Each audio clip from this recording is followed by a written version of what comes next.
সময়টুকু আমাদের যে আলোচনার বাকি অংশটুকু সেটা শেষ করব। একই সাথে হচ্ছে শেষে আবার পুরো কোশ্চেনটাকে আবার একবার আমরা রিভিউ করব। অ্যাগেইন আমরা আগামীকালকে আমরা যখন ক্যাপি ট্রেনিং নিব তখন আমরা আবার পুরো সময়টাতে আবার কোশ্চেনটা আমরা আবার ফিল আপ করবো, প্র্যাকটিস করব। তখন হয়তো আরও অনেক বিষয়গুলো আমাদের ক্লিয়ার হয়ে যাবে। তো আমরা আমাদের কোশ্চেনে চলে যাচ্ছি। এই সময়টাতে কেউ আপনারা বাহিরে যাবেন না, কেউ ল্যাপটপের না, কেউ কোনো রকম ইন্টারাপ্টও করবেন না, কারণ আমরা আগেও লক্ষ্য করেছি অনেকে আসছেন আবার হচ্ছে মাঝে মাঝে চলে যাচ্ছেন, কিন্তু চলে যাওয়ার পর নতুন করে জয়েন করছেন, এটা হচ্ছে দুঃখজনক। এই বিষয়টার দিকে আমরা সবাই নজর রাখবো। আচ্ছা, আমরা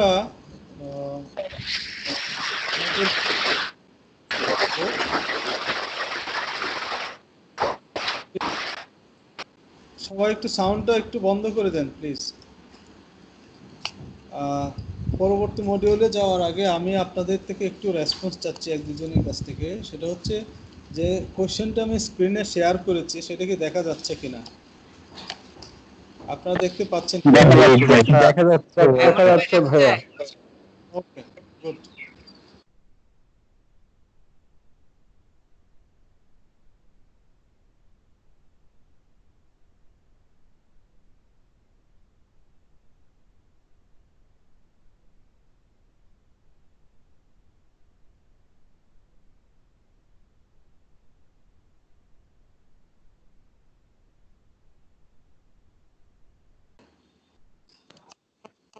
আচ্ছা, মাঝে মাঝে লাইন ডিসকানেক্ট হচ্ছে, আমাকে কেউ কেটে দিয়ে না, তাহলে সমস্যা। আচ্ছা, আমরা আমাদের পরবর্তী মডিউলে চলে যাচ্ছি, আমাদের লাস্ট মডিউল। লাস্ট মডিউলে আপনারা দেখেন জি মডিউলে কি আছে, এবং হচ্ছে প্রথমার্ধে যারা প্রথম সেশনের শেষের দিকে যারা ছিলেন না জি মডিউলে, এখন তারা আপনারা পড়াশোনা করবেন আর কি। সেক্ষেত্রে আমি যাদেরকে বলবো আপনারা হলো প্রথমে হচ্ছে মুস্তাসিম বিল্লাহ, আপনি শুরু করেন। জি মডিউলটা হচ্ছে উচ্চ প্রযুক্তি সম্পন্ন কৃষি সংক্রান্ত দক্ষতা। হ্যাঁ, তো আপনি প্রথমে এটা শুরু করেন।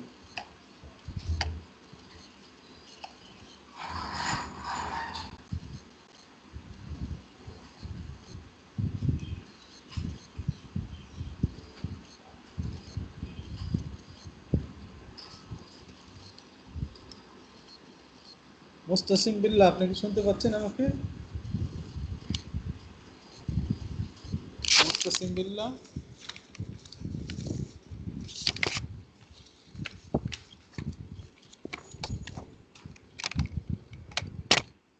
মুস্তাসিম বিল্লাহ। আচ্ছা, আপনাকে দেখলাম কানেক্ট হতে, কিন্তু আপনি কি শুনতে পাচ্ছেন কি না একটু আমাকে রেসপন্স করেন। আচ্ছা, তায়াবাড়ির কি আছেন? তায়াবাড়িদি,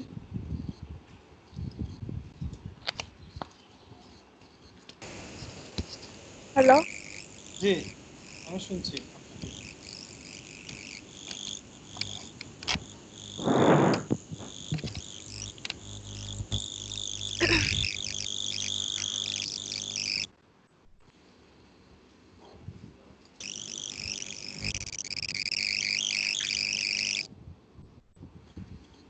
আচ্ছা, তায়াবাড়িদি, আপনি আপনার লাইন থেকে আপনি আবার হচ্ছে ডিসকানেক্ট করে আবার কানেক্ট হন, তাহলে হয়তো সাউন্ডটা নাও থাকতে পারে। আপনার এখান থেকে খুব মিউট হচ্ছে, তাহলে আপনি শুনেন। অন্য অন্য একজন কেউ শুরু করেন। ওয়াহিদ আজকে কি আছেন? ওয়াহিদ, ওয়াহিদ,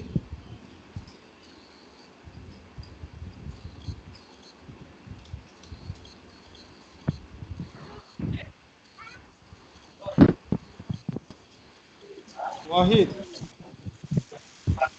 হ্যালো, ওয়াহিদ। হ্যাঁ, মুস্তাস হ্যাঁ বিল্লাহ, ভাই আপনি আমি ওই, শুনতে পাচ্ছি। আচ্ছা, তাহলে আপনি হ্যালো, ওই শুরু করেন, জি ওয়ান থেকে শুরু করেন।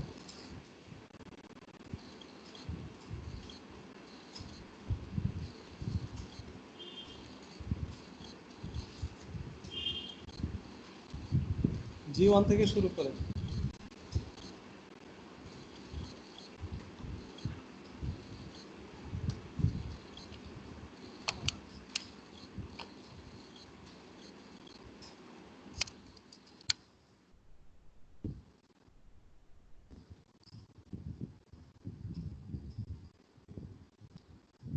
মুস্তাহিন বিল্লাহ, আপনি যদি শুনতে পান তাহলে আপনি G1 থেকে শুরু করেন।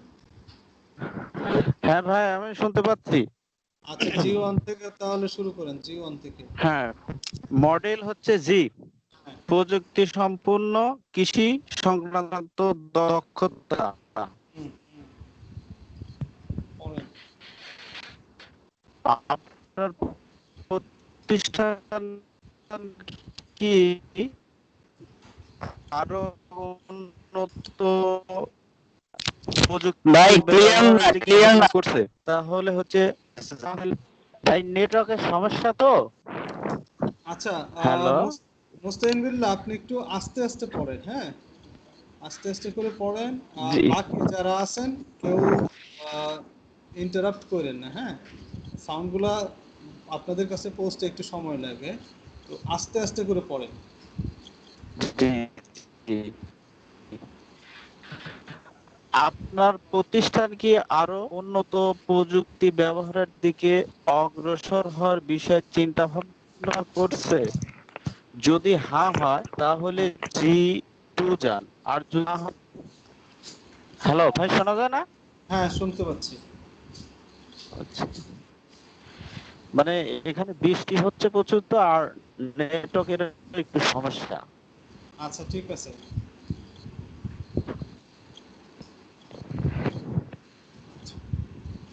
ওয়াহিদ, পরের পরের কোশ্চেনটা ওয়াহিদ।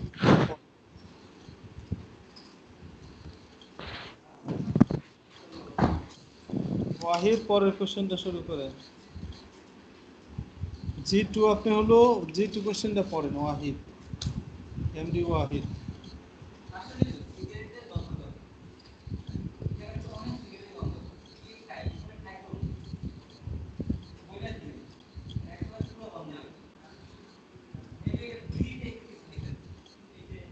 এমডি ওয়াহিদ।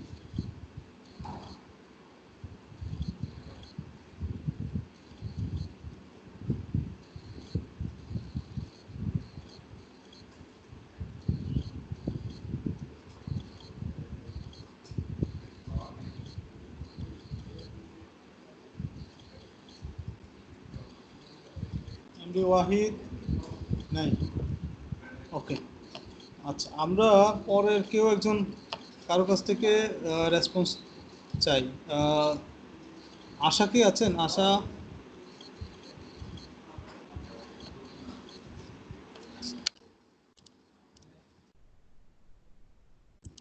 আশা, টিটুল, টিটুল,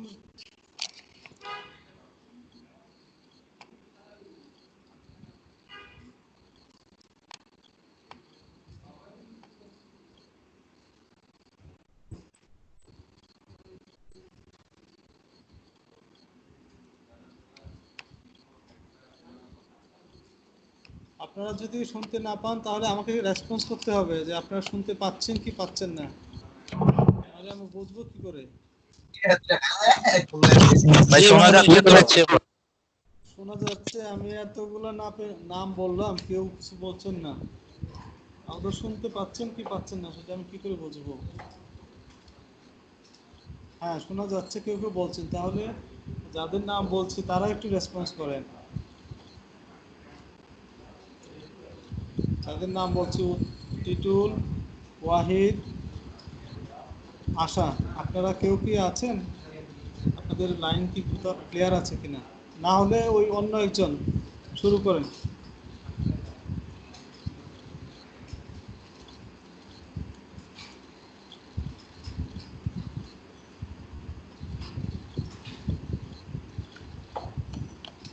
জাহিদ,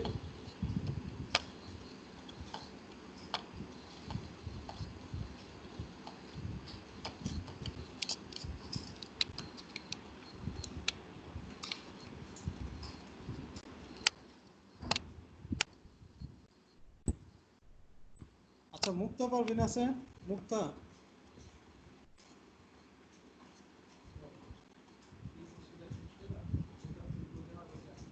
মনির ভাই আমি বলবো। হ্যাঁ ভাইয়া। হ্যাঁ বলেন। কাকে বললেন, মুক্তা পারভিন নাকি আমি? না আপু আপনি বলেন, আপনি বলেন। আচ্ছা মুক্তা, আপনিও আপনার রেসপন্সই দরকার। আপনাকে ওই দুদিন আমি খুব রেসপন্স কম পেয়েছি। আপনি ওই জি টু কোশ্চেনটাই পড়েন। ভাইয়া তাহলে আমার একটু কোশ্চেনিয়ারের মধ্যে যেতে হবে আমার কাছে। মানে কোশ্চেনিয়ার নেই আর কি, আমার একটু লেট হবে। হ্যাঁ কেন আপনি কোশ্চেনিয়ারে নাই কেন? কোথায় আছেন? হ্যাঁ হ্যাঁ ভাইয়া, এই তো বের করছি আর কি, সমস্যা নেই। আচ্ছা হ্যাঁ, আপনি জি টু বলেন, পড়েন আর কি জি টু কি। জি ভাইয়া। ভবিষ্যতে আপনার প্রতিষ্ঠান কৃষির কোন কোন ক্ষেত্রে উচ্চ প্রযুক্তির ব্যবহার করতে পারে এবং এর কারণগুলি কি হতে পারে বলে আপনি মনে করেন? এখানে তো ভাইয়া কতগুলো পয়েন্ট দেওয়া আছে। হ্যাঁ হ্যাঁ, আপনি হ্যাঁ, বলেন যেমন প্রত্যেকটা। যেমন ফার্স্টে হচ্ছে প্রক্রিয়াজাতকরণ, যান্ত্রিকীকরণ এবং স্বয়ংক্রিয়তা, জৈব খামার, জলবায়ু পরিবর্তন। আহ, মানে এইটার ক্ষেত্রে মানে কি এটা কতটা প্রভাব ফেলবে সেইটা, নাকি আমি আসলে বুঝতেছি না এই পয়েন্টটা। আচ্ছা, বাকিগুলা। ভাইয়া আমি বলি আপনি একটু বুঝাই দেন, হ্যাঁ, কারণ আমি আসলে বুঝাইতে পারবো না ইয়া করে। আচ্ছা আচ্ছা, যদি আপনি বুঝাইতে না পারেন বুঝে নিয়েন, কারণ আলটিমেটলি হ্যাঁ আপনাকে হ্যাঁ, বুঝাইতে হবে রেসপন্ডেন্টকে, আমাকে আমি তো আর বুঝাবো না। না আচ্ছা, কারণ আপনি পড়ে যান, এই পড়ে পয়েন্টটা যান, তো ওকে এই আপনি পড়ে পয়েন্টটা তো যান। আমি নতুন, তাই না? আমি বুঝতে পারতেছি না আর কি যে এটা আসলে মানে জলবায়ু পরিবর্তনের ক্ষেত্রে কি প্রভাব ফেলবে, বা শ্রম সঞ্চয়ের ক্ষেত্রে কি এইগুলার উপর কি মানে এই পয়েন্টগুলা কি আচ্ছা প্রভাব ঠিক আছে, ফেলবে আপনি কিনা। পড়ে যান, পয়েন্টগুলো আপনি পড়ে যান। হ্যাঁ হ্যাঁ। আচ্ছা, দ্বিতীয়টা হচ্ছে নতুন ফিড স্টকস, জি জিএম হাইব্রিড ফসল রূপান্তরিতকরণ করার ক্ষেত্রে আর কি। জলবায়ু পরিবর্তন, শ্রম সঞ্চয়, উৎপাদনশীলতা বৃদ্ধি, নতুন বাজারের সুযোগ সৃষ্টি। আহ 3 নাম্বার হচ্ছে নিবিড় চাষ। হুম, 4 হচ্ছে স্মার্ট বা আধুনিক চাষাবাদ, গ্রিন হাউস, ড্রোন, রোবট। 5 হচ্ছে প্রসেসিং এর ক্ষেত্রে সর্বস্তরের আধুনিকায়ন। হুম, 6 হচ্ছে খাদ্য সুরক্ষা এবং সন্ধানযোগ্যতা। 7 হচ্ছে উৎপাদন এবং ব্যবসায়িক প্রক্রিয়া, তথ্য প্রযুক্তি, ব্লক চেইন। আর 8 হচ্ছে আদার। আমি এখন আপনি কোন কোন আপনি পয়েন্ট একটু বুঝেন নাই বুঝিয়ে আর দেন, এই হ্যাঁ। কোশ্চেনটা কি বুঝেন? আমি হচ্ছে টোটালি কোশ্চেনটাই ওইভাবে বুঝি নাই, আমি আসলে কাউকে বুঝাইতে পারলাম না, আপনি আপনি একটু কাইন্ডলি বুঝাই দেন। হুম, আচ্ছা। আহ, এইখানে দেখেন প্রশ্নে কি বলছে যে ভবিষ্যতে আপনার প্রতিষ্ঠানে কৃষির কোন কোন ক্ষেত্রে উচ্চ প্রযুক্তির ব্যবহার হতে পারে এবং সেটা কোন কোন কারণে ব্যবহার হতে পারে। তো ও, হ্যাঁ। কারণগুলা, অনেকগুলা কারণ দেওয়া আছে, অনেকগুলো কারণ দেওয়া আছে সেইখানে। এক নম্বর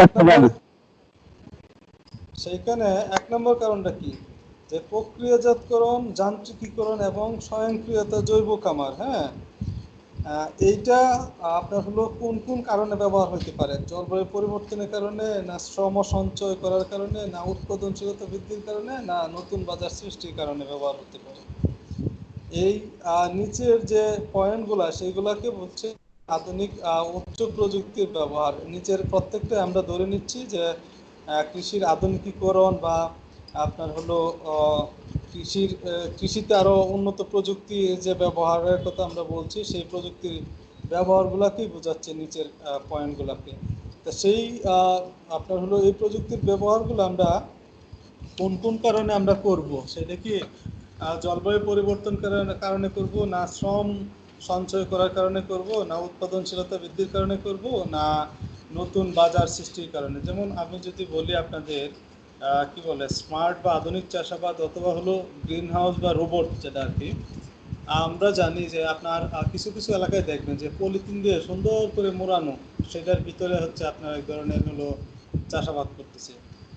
আপনার ধরেন যদি আমি বলি যে আপনার বিভিন্ন ফসলের যে বীজগুলা, বিশেষ করে যারা উত্তরবঙ্গে কিছু কিছু অঞ্চলে যেমন দিনাজপুর, তারপরে হচ্ছে আপনার লালমনিরহাট, তারপরে হচ্ছে আপনার হলো পাবনা, ঈশ্বরদীতে, এসব জায়গায় যেমন কৃষি অধিদপ্তরের কিছু কিছু নির্দিষ্ট এলাকা আছে যেখানে শুধুমাত্র বীজ উৎপাদনের জন্য আলাদা কিছু এরিয়া আছে, যেগুলোর মধ্যে ওরা অত্যন্ত নিবিড় পরিচর্যাভাবে সেই বীজগুলা ওরা আপনার উৎপাদন করে থাকে। এখন সেটা কিসের জন্য করে?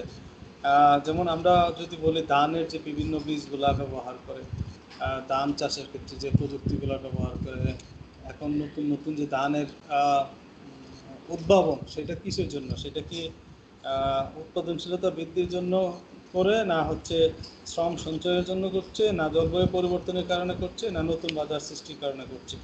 সেটাই বোঝাচ্ছে।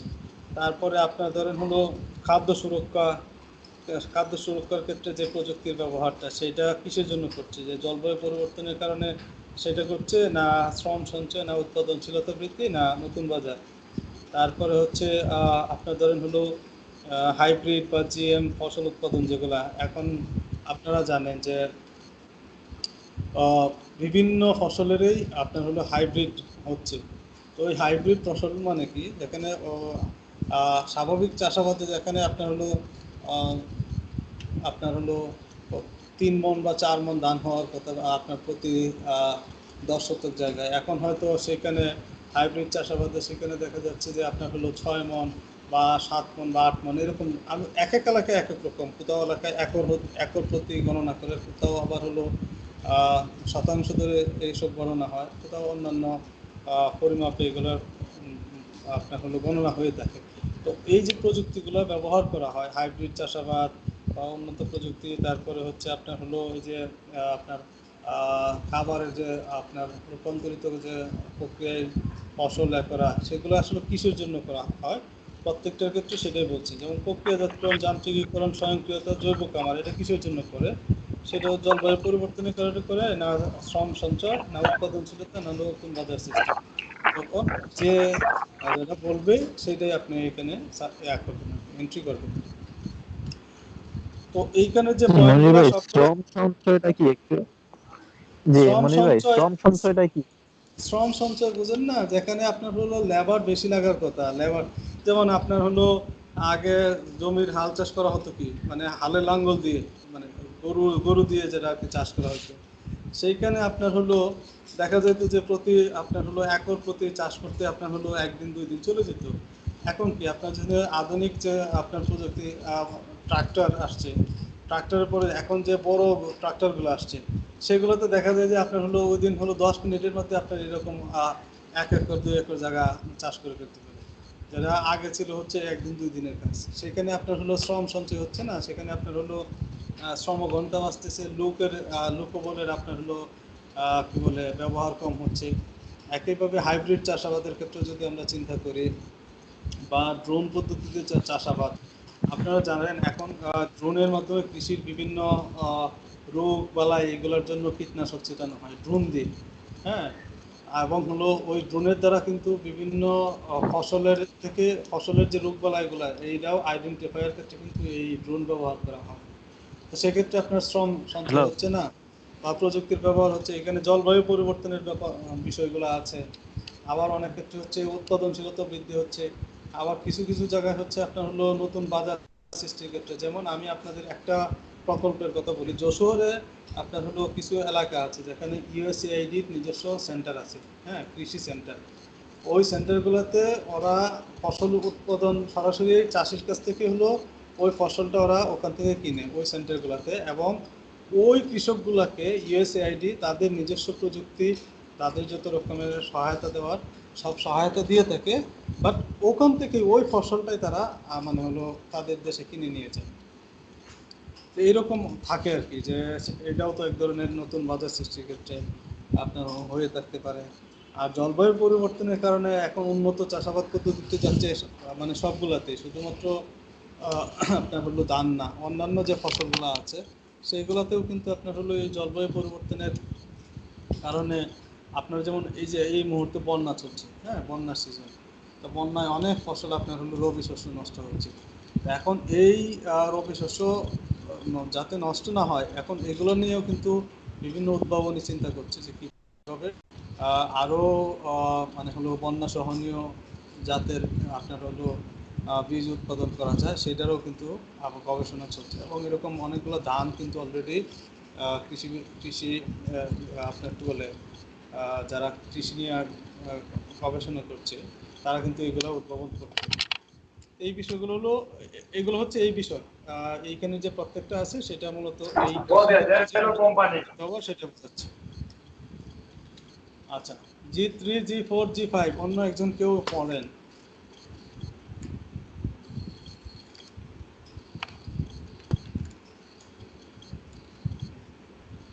আতিক, আতিক যদি থাকেন আতিক পড়েন। তো এবার রিদি ওনাকে একটু বলতে বলেন।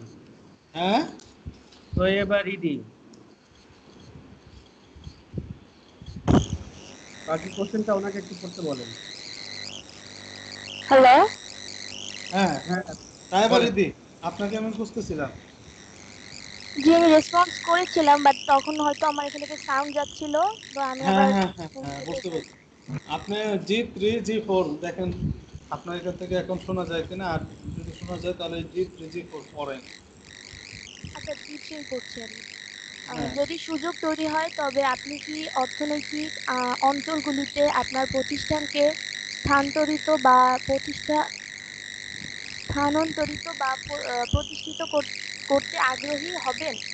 হ্যাঁ, উত্তর যদি হ্যাঁ হয় তাহলে G4 এ যাব, আর উত্তর না হলে G5 এ যাব। আচ্ছা। এখন এখানে অর্থনৈতিক অঞ্চল বলতে কি বোঝায় সেটা বোঝেন?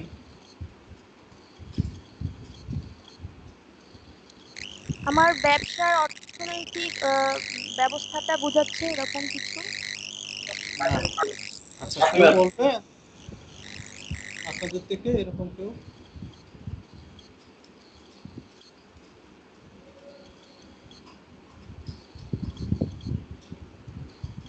হ্যাঁ, আপনাদের দিক থেকে কেউ এই সম্পর্কে কিছু জানেন, অর্থনৈতিক অঞ্চল সম্পর্কে?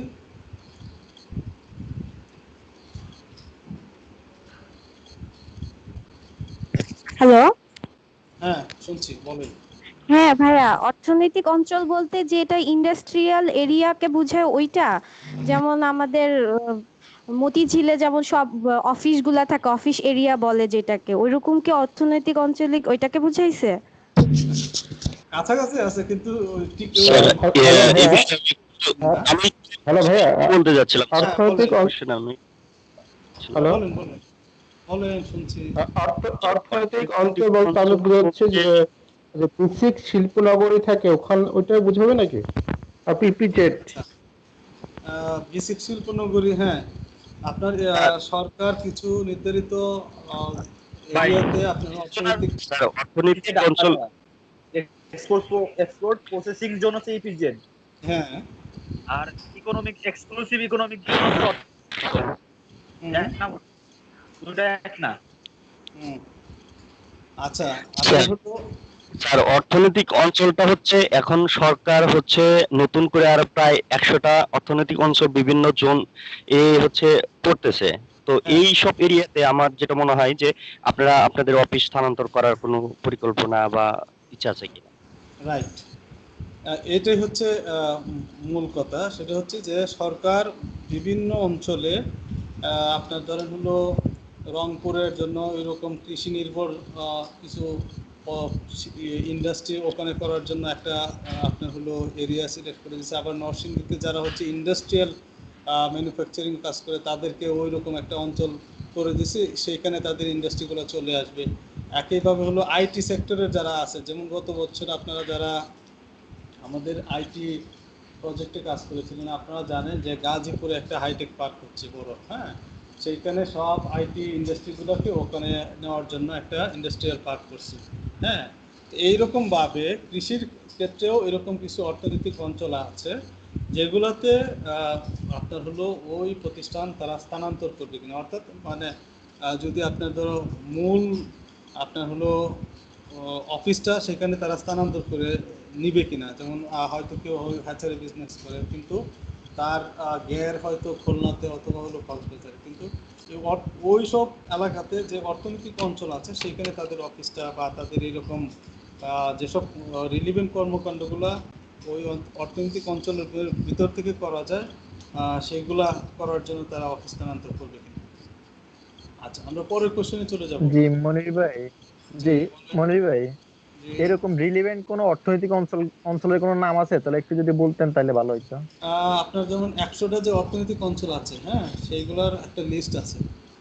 হ্যাঁ, যারা আপনারা হুম। বিসিএস আচ্ছা, আমি দু একটা এক্সাম্পল আমি বলি। যেমন হচ্ছে হ্যাঁ মুন্সিগঞ্জে এখানে অলরেডি কাজ প্রায় 50% দিকে। আবার আমাদের সিরাজগঞ্জের কথা যদি বলি, হ্যাঁ হ্যাঁ হ্যাঁ, সিরাজগঞ্জ স্যারের যে সিরাজগঞ্জে। সেতু পার হইলেই হচ্ছে এই অর্থনৈতিক অঞ্চলে একদম ভূমি অধিগ্রহণ থেকে শুরু করে এখন হুম, অবকাঠামোর কাজের দিকে তারা যাচ্ছে। শুনেন, আপনারা যারা এরকম যারা একটু ওই যে পরীক্ষা টরীক্ষা দিবেন সরকারি চাকরি টাকরি, তারা কিন্তু মিরসরাই হচ্ছে ওইখানে, তার মিরসরাই হ্যাঁ, 50% কাজ হয়ে গেছে এরকম প্রোগ্রামে। 100টা অর্থনৈতিক অঞ্চল আছে। সেটা বিডাতেও আপনারা পাবেন। বাংলাদেশ কি আহ, ইয়া অর্থনৈতিক কর্তৃপক্ষ যারা আছে তাদের ওয়েবসাইটেও আছে। তারপরে হচ্ছে স্যার এটা বিডা আবার হবে না, এটা হবে ব্যবসার আন্ডারে হয় নাকি? ব্যবসা দেবজা বিডা, দেবজার ব্যবসা আন্ডারে। বিডা দুইখানেও ব্যবসা, পাবেন আর কি। ও আমি আচ্ছা, বলছি ওই ব্যবসার লিস্টগুলো আন্ডারে। পাবেন। হ্যাঁ, আপনার হলো বিনিয়োগ বোর্ড কর্তৃপক্ষ, বিডা যেটা আর কি। আর ব্যবসা তো আপনার হলো বাংলাদেশ এক্সপোর্ট প্রসেসিং অথরিটি, এইগুলো সবগুলো কিন্তু ওই একই সেগমেন্টের কাছাকাছি। তো ওইগুলো থেকে আপনারা দেখে নেবেন।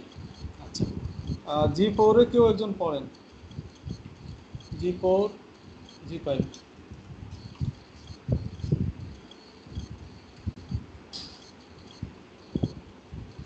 কেউ একজন রেসপন্স করেন উইলিংলি।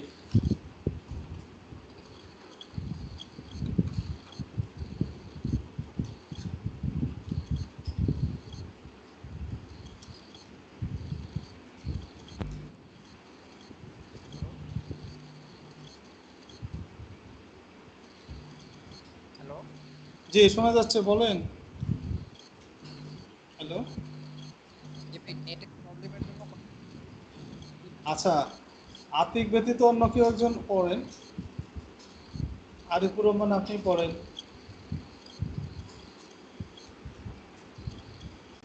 জি কেন আপনি অর্থনৈতিক অঞ্চলগুলোতে আপনার প্রতিষ্ঠান স্থানান্তরিত বা প্রতিষ্ঠিত করতে আগ্রহী হবেন? যদি উনি হ্যাঁ বলে তাহলে বলবো যে আপনি কি কারণে এখানে যাইতে ইচ্ছুক।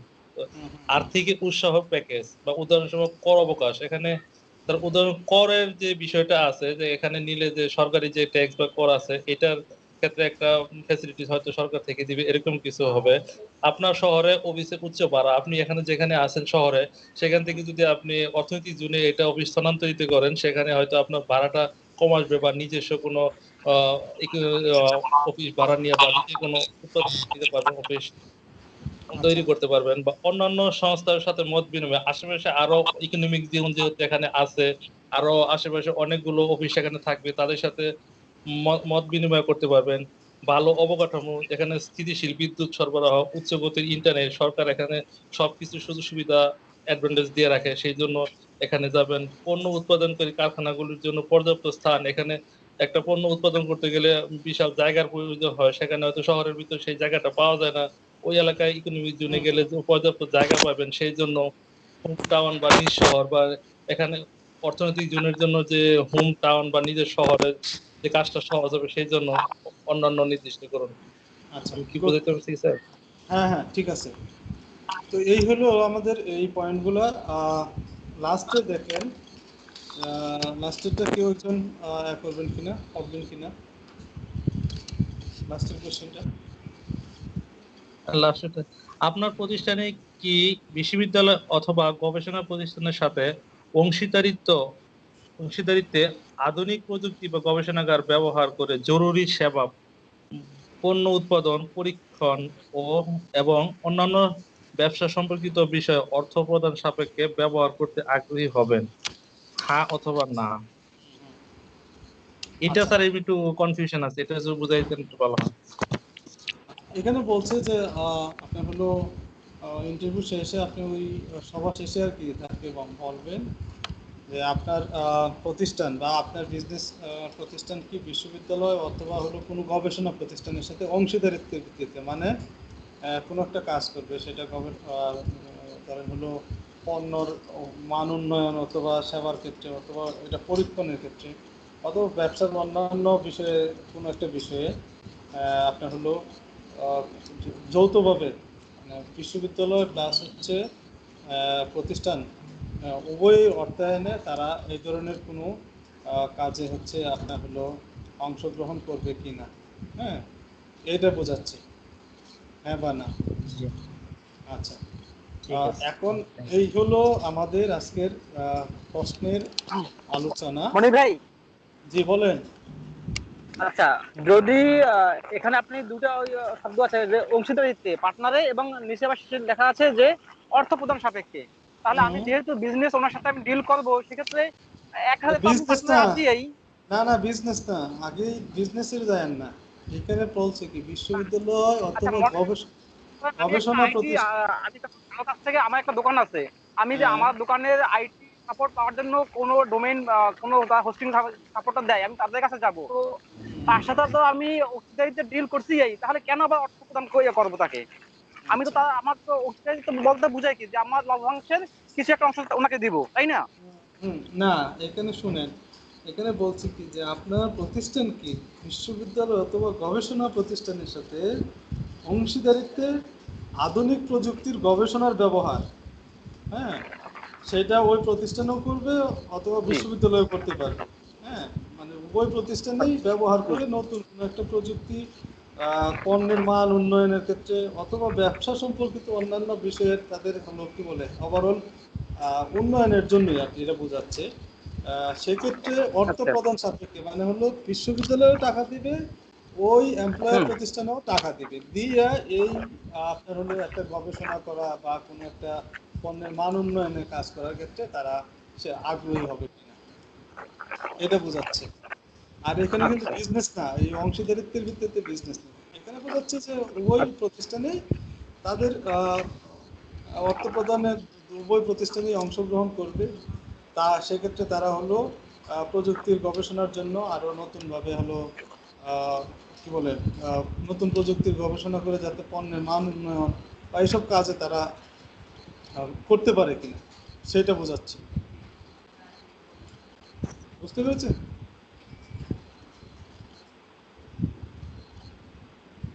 আতিক, আচ্ছা আমরা এখন চলে যাব আমাদের পরের অংশে। আপনাদের প্রশ্নের আলোচনা এখন এই পর্যন্তই শেষ। আবার আমরা প্রশ্নটা একটা রিভিউ করব। রিভিউ করার আগে আমি আমাদের হলো কিছু কথা আছে, এগুলো আপনাদের বলতেই হবে, সেগুলো একটু শুনবেন। আর দ্বিতীয়ত হচ্ছে রিভিউ। মনির ভাই, জি বলেন। নিবিড় চাষটা আসলে কি? হ্যাঁ, নিবিড় চাষ। আচ্ছা, নিবিড় বলতে বুঝেন না, ওই ইন্টেনসিভ কেয়ার বুঝেন তো, আইসিইউ বুঝেন তো? হ্যাঁ এটার আসলে একদম ওই কি বলে ডিকশনারি বাংলা হয়ে গেছে নিবিড় পরিচর্যা। মানে আমরা যদি বাংলায় বলি যে সহজ বাংলায় আমরা বলি না অতি যত্ন করে আদর যত্ন করে বড় করা, এরকম আর কি, অত্যন্ত টেক কেয়ার করে আর কি সেটার পরিচর্যা করা। তো আমি আপনাদের কিছু বিষয় বলবো, সেটা আপনারা শুনে রাখেন। আপনাদের যেহেতু ইন্টারভিউগুলো স্যার করতে হবে। এই যে হ্যালো, হ্যাঁ বলেন। স্যার ওই যে নিবিড় যে চাষ যেটা আপনি বললেন, এটা হচ্ছে যে স্যার আমরা যখন কোনো বীজ থেকে গাছ বের করি, তখন এই প্রসেসিংটা হয় খুব সুন্দরভাবে, অ্যাজ লাইক যেটা আমি যদি বলি যে স্যার এই যে ছোট যে চারা গাছগুলো যে বের করানো হয়, এটা যখন পলিথিনের মধ্যে মাটি দিয়ে ওটাতে আবার পলিথিনটা ঢেকে দিতে হয়, সূর্যের অধিক তাপ এবং হচ্ছে যে ঝড় বৃষ্টি এগুলোর যেন না হয়, এই জন্য পলিথিনটা ঢেকে দেওয়া হয়। হ্যাঁ, ঠিক আছে, কনসেপ্টটা ঠিক আছে। এটা তো আপনারা নিজেরাও জানেন, আপনাদের প্রত্যেকের হ্যালো। জর্জির এলাকায় এই ধরনের এগুলা হয়। হ্যাঁ বলেন। আচ্ছা ভাইয়া, আমি যদিও জানি না এটা আসলে আমার জানার সীমাবদ্ধতা কিনা। মানে আমি যতদূর জানি যে নিবিড় চাষটা হচ্ছে যখন আমরা মানে শস্যের ক্ষেত্রে যাব, যে আম চাষিদের কথা যদি আমরা ভাবি, তো আম চাষ মানে আম গাছ যে ওনারা হচ্ছে মানে প্রোডাকশনের ক্ষেত্রে আর কি, আম গাছটা যখন লাগাইলো তখন হচ্ছে একটা নির্দিষ্ট সময় পর গিয়ে আমটা হচ্ছে। আর সেটা কিন্তু মানে আমটা শেষ হয়ে যাওয়ার সাথে সাথে কিন্তু আম গাছটা কাটা হচ্ছে না, এটা কিন্তু বছরের পর বছর মানে বেশ একটা লম্বা সময়ের জন্য। তো নিবিড় চাষটা আমি যেটা মানে আমার যেটা মনে হচ্ছে যে এই আম গাছের সাথে আপনার স্বল্প মেয়াদি কিছু শস্য লাগানোর যে সিস্টেমটা, যেমন আপনি চাইলে আদা বা রসুন বা এই টাইপের কিছু গাছ লাগানোর, মানে এইভাবে দীর্ঘকালীন বা দীর্ঘমেয়াদী গাছের সাথে আপনার এই যে স্বল্প মেয়াদী যে গাছগুলা লাগানো আর কি শস্য, মানে এই প্রক্রিয়াটা কি নিবিড় চাষ পদ্ধতি? এইটা ঠিক এরকম না। আপনার হলো ইন্টেন্সিভ ফার্মিং, যেটা ইন্টেন্সিভ ফার্মিং এর আমি হলো এক্সাক্ট বাংলাটাও আমি জানি না, তবে যেটা আমার হলো দু একটা আমি সাইট মেট দেখে যেটুকু আমি বুঝেছি যে আমাদের দেশে যে কৃষির ক্ষেত্রে এখানে যেহেতু প্রযুক্তি নির্ভর, প্রযুক্তির এগুলো বোঝাচ্ছে। মনির ভাই হ্যালো। হ্যাঁ, এই আপু যেটা বললো যে নিবিড় চাষ, এটা আসলে সমন্বিত চাষ। এটা আমরা হচ্ছে যে দুইটা জিনিস যদি একসাথে চাষাবাদ করি এটাকে সমন্বিত চাষ বলে। আচ্ছা, এখন আমি আমারটা বলছি, আমি যে যতটুকু বলছি এইখানে যেহেতু আপনাদের হলো মনির টেকনোলজি। ভাই, জি বলেন। হ্যালো। আপু যেটা বললো আসলে এটা তো সাথী ফসল হিসেবে মনে হয় ধরা যায়, উনি যেভাবে বললো আর কি। এটা ওই আপনার হলো সমন্বিত চাষাবাদ বলে, এই যে ওই মুর্শিদ যেটা বলছে সেটা। সমন্বিত বা সাথী ফসল মানে এক ফসলের মধ্যে আরেক ফসল যেরকম হয় এরকম আর কি। হ্যাঁ, বাট আমি আমারটা বলছি সেটা শুনে। সেটা হচ্ছে এইখানে ওকে, বলেন। যেহেতু প্রত্যেকটা পয়েন্ট বলছি হচ্ছে আপনার প্রযুক্তি নির্ভর আর কি। তো সেক্ষেত্রে ইন্টেন্সিভ ফার্মিংটা আপনারা ধরে নেবেন যে ওই যত্ন সহকারে যেটা আর কি চাষাবাদ করা হয়। যেমন ওই একজনের উদাহরণ দিচ্ছিলেন যে বীজগুলা আপনার হলো যখন চাষাবাদ করা প্রথমেই হলো বীজগুলা করা হয়, সেগুলো অত্যন্ত যত্ন সহকারে সেগুলোকে বড় করা হয়। তারপরে আপনার ধরেন অনেক ক্ষেত্রে হচ্ছে আপনার পলিথিন দিয়ে ঢেকে বিভিন্ন আপনার হলো বীজতলা তৈরি করা হয়। হ্যাঁ, সেইগুলাকেই বোঝায়। আপনারা আপাতত এই জ্ঞানটুকু এইটুকুই মাথায় রাখেন, আর এত গভীরে যাওয়ার দরকার নেই। আমরা তো আর ওই রকম ইনডেপথে কোনো কিছু এটা চাচ্ছি না, ইনডেপথে এরকম কিছু চাচ্ছি না।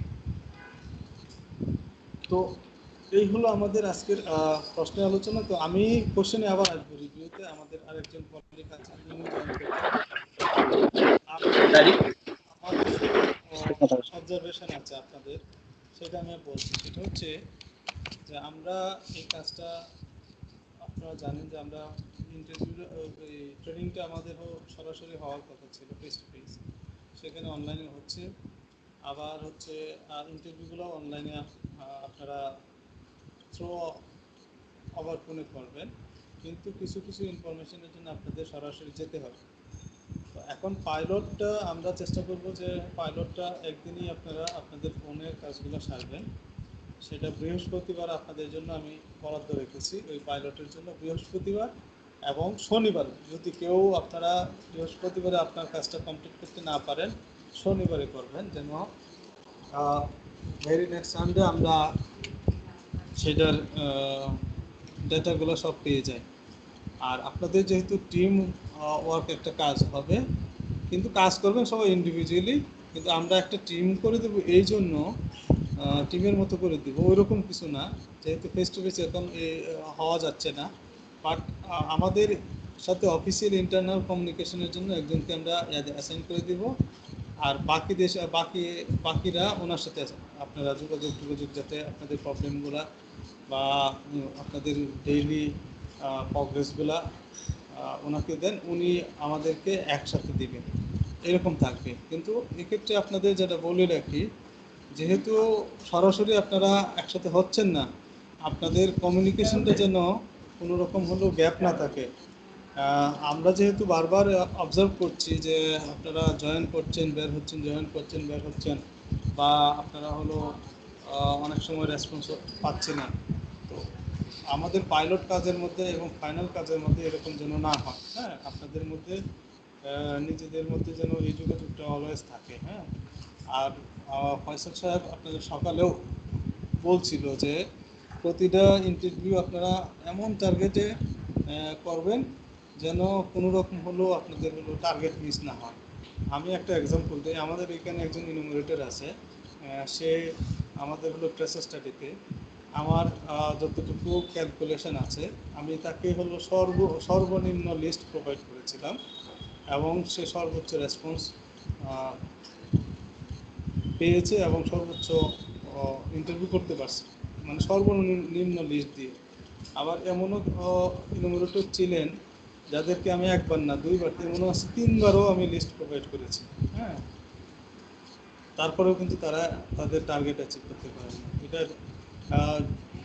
সবাই সমান হবে এমন না, তবে ব্যালেন্স থাকে যেন, হ্যাঁ, ব্যালেন্স থাকে যেন, আর একজন আরেকজনে কেউ অ্যাচিভ না করতে পারলে যেন আরেকজনের সেই সাপোর্টটুকু দেয়। হ্যাঁ, তাদের মানসিকতা যেন থাকে।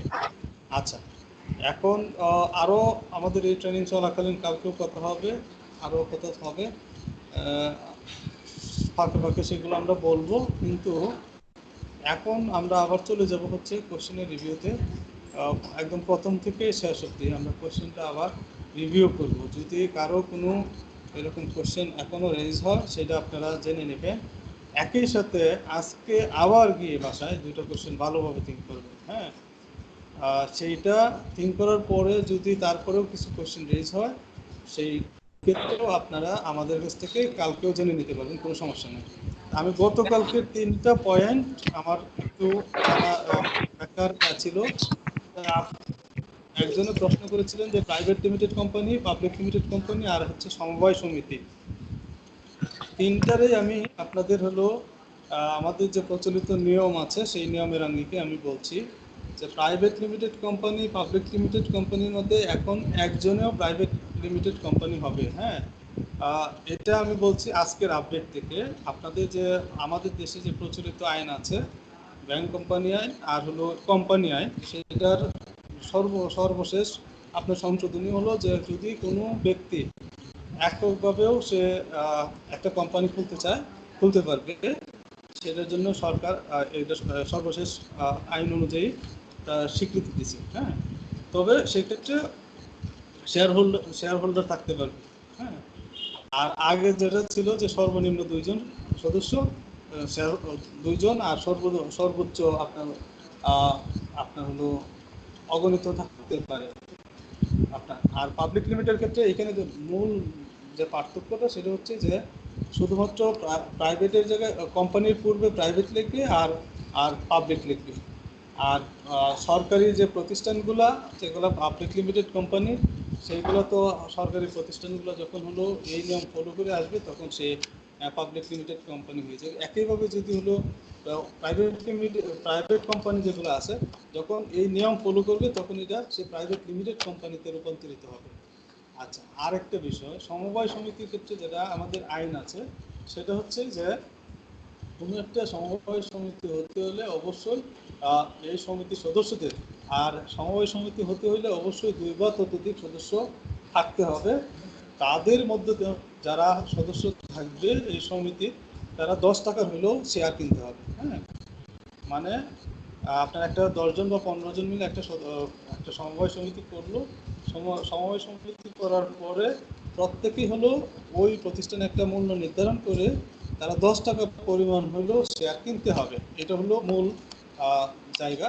জাস্ট ওইটুকু জানলে আপনাদের হবে, এর বেশি কিছু জানার দরকার নেই। আচ্ছা, এখন বাকি কোশ্চেন রিভিউতে আমাদের কলিগ ফয়সাল সাহেব এটা শুরু করবেন। আমি আবার আপনাদের সাথে আসবো, আবার আপনাদের সাথে জয়েন করবো। আর এখন পরের অংশটুকুতে আমাদের ফয়সাল সাহেব, ওনার সাথে আপনারা আপনাদের রিভিউ প্রথম থেকে শুরু করেন। ও কোথাও কোনো বিষয় জানার থাকলে সেই বিষয়গুলো আবার নতুন করে আবার জেনে নেন। আজকে জানার পরে আবার হলো বাসায় গিয়ে সেগুলো নিয়ে আবার হলো স্টাডি করবেন। স্টাডি করে কালকে আবার প্রয়োজনে আমরা আবার এগুলো নিয়ে কথা বলবো। কিন্তু আপনাদের মাথায় রাখতে হবে যে কোশ্চেনটা অনেক ছোট হয়ে গেছে। আপনারা যারা ট্রেস স্টাডিতে কাজ করেছেন জানেন ওইখানে কোশ্চেনটা আরো বড় ছিল। এই কোশ্চেনটা অনেক বড় কোশ্চেন ছিল, 24 পৃষ্ঠার কোশ্চেন ছিল। তো 24 পৃষ্ঠা থেকে এখন চলে আসছে আপনার হলো 15 পৃষ্ঠা, প্রায় 9 পৃষ্ঠা কোশ্চেন ছোট করেছে ক্লায়েন্ট। সো আপনাদের টার্গেট থাকবে যে কোশ্চেনটা আপনারা একেবারে মুখস্থ করে ফেলবেন, হ্যাঁ, যাতে করে আপনি দেখে দেখে আপনার যেন আনসার কোশ্চেন করতে না হয়, দেখে দেখে আনসার না নিতে হয়। তো আপনারা এই বিষয়গুলো মাথায় রাখবেন।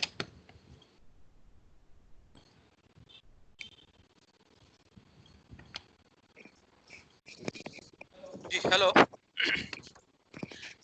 আচ্ছা, ফার্স্ট অফ অল আপনারা তো আমাদের সাকসেসফুলি আমরা পুরো কোশ্চেনিয়ারটা শেষ করতে পেরেছি এবং প্রোঅ্যাক্টিভলি অনেকেই থেকেছেন, সবাই থেকেছেন আশা করছি, যার কারণে শেষ হয়েছে। তো আমরা এখন পর্যন্ত মনে হচ্ছে না আপনাদের কারো কোনো সমস্যা আছে কোশ্চেনে, রাইট? সবকিছু মোটামুটি বুঝতে পেরেছেন? একটু রেসপন্স করেন একজন দুইজন। No problem at all. সবাই হ্যাঁ বুঝছি ভাইয়া, কোনো সমস্যা হয়নি এখনো। সরি,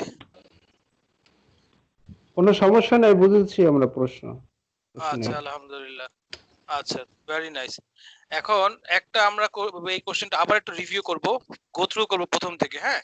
বাট সেটার জন্য একটা সময় আমি আপনাদের ঠিক 10 মিনিট একটা টাইম দিচ্ছি। কেউ এখান থেকে সরবেন না, এখানেই বসেই পুরো কোশ্চেনটা আপনারা নিজেরা পড়বেন যার যার মতো করে, এবং র্যান্ডমলি আমরা কেউ কেউ মানে যে কোনো একজনকে পড়তে বলবো। আপনারা রেসপন্ডেন্টের সাথে কোশ্চেনটা কিভাবে করবেন ঠিক সেভাবে কোশ্চেনটা পড়বেন। আমরা খুব তাড়াতাড়ি করে রিভিউটা শেষ করব, কিন্তু ধরেন ফর এক্সাম্পল আমি যদি একজনকে জিজ্ঞেস করি সে রেসপন্ডেন্ট কিভাবে কোশ্চেনটা করবে ঠিক সেভাবে জিনিসটা থ্রো করবে। লিটারালি মানে বাংলা পড়ে পড়ে যায় না, আপনি আপনার মতো বুঝায় কিভাবে পড়বেন, কিভাবে অ্যান্সার করবেন ঠিক সেভাবে জিনিসটা উত্তরটা দিবেন। এই জন্য আমি আপনাদের ঠিক 10 মিনিট সময় দিচ্ছি। ঠিক 3টার সময় আমি আপনাদের আবার নক করছি, র্যান্ডমলি নাম ধরে ধরে আমরা কোশ্চেন 1 থেকে শুরু করব, খুব তাড়াতাড়ি পড়ে যাব, কনফিউশন থাকলে জিজ্ঞেস করে নিব এবং কিভাবে কোশ্চেনটা থ্রো করব। কারণ একটা জিনিস মনে রাখেন, যেহেতু আমরা ফোনে করব, ইভেন দো ফেস টু ফেসও যাব, আপনার ডেলিভারির উপরে আপনার এক্সকিউজ মি, আপনার ডেলিভারির উপরে আপনার রেসপন্স পাবেন। আপনি ডেলিভারি ঠিকমতো না করলে রেসপন্স পাবেন না। কোশ্চেন বুঝতেছেন কিন্তু কিভাবে কোশ্চেন করবেন সেটা বুঝতে হবে। সো আপনারা সবাই শুনতে পাচ্ছেন? ঠিক 3টার সময় 3:05 যান, 3:05 আমি আপনাদের সবাইকে নক করব। এখন এখান থেকে কেউ সরবেন না, সবাই কোশ্চেনটা পুরোটা পড়বেন। যে আপনি কোশ্চেনটা যখন পড়বেন, এই গ্রুপ থেকে কেউ বের হবেন না, আর সবাই মিউট করে কোশ্চেনটা পড়েন। ফয়সাল যেভাবে ইনস্ট্রাকশন দিবেন ঠিক সেভাবে মিউট করে পড়বেন। কেউ যদি বের হয়ে যায় তার জন্য কিন্তু আমাদের এইচআর ডিপার্টমেন্ট কিন্তু উনি কিন্তু আপনাদের মার্ক করে রাখবে। এবং আপনাদের আমি একটু কাইন্ডলি বলি, আপনাদের এই কমিউনিকেশনটার উপরে কিন্তু সিলেকশন একটা ইমপ্যাক্ট পড়বে কিছুটা। যে আপনি যদি আসলে কথাই বলতে না পারেন তাহলে তো আসলে আপনি ইন্টারভিউ নিয়ে লাভ নাই, বা আপনি যদি জিনিসটা থ্রো করতেই না পারেন। সো একটু সময় নেন, আর আমরা তো আছি, আমরা চেষ্টা করবো দেখা দিতে, বা আমি আপনাদের কাছ থেকে শিখবো কিভাবে আরো সহজ করা যায়। বাট সেটা করেন ঠিক 3:05 আমি এখানে নক করব ইন র্যান্ডমলি, তখন সেটা আপনারা করবেন, কোশ্চেন করবো ধরে ধরে রাখবেন। ঠিক আছে, আগান ঠিক 3:05।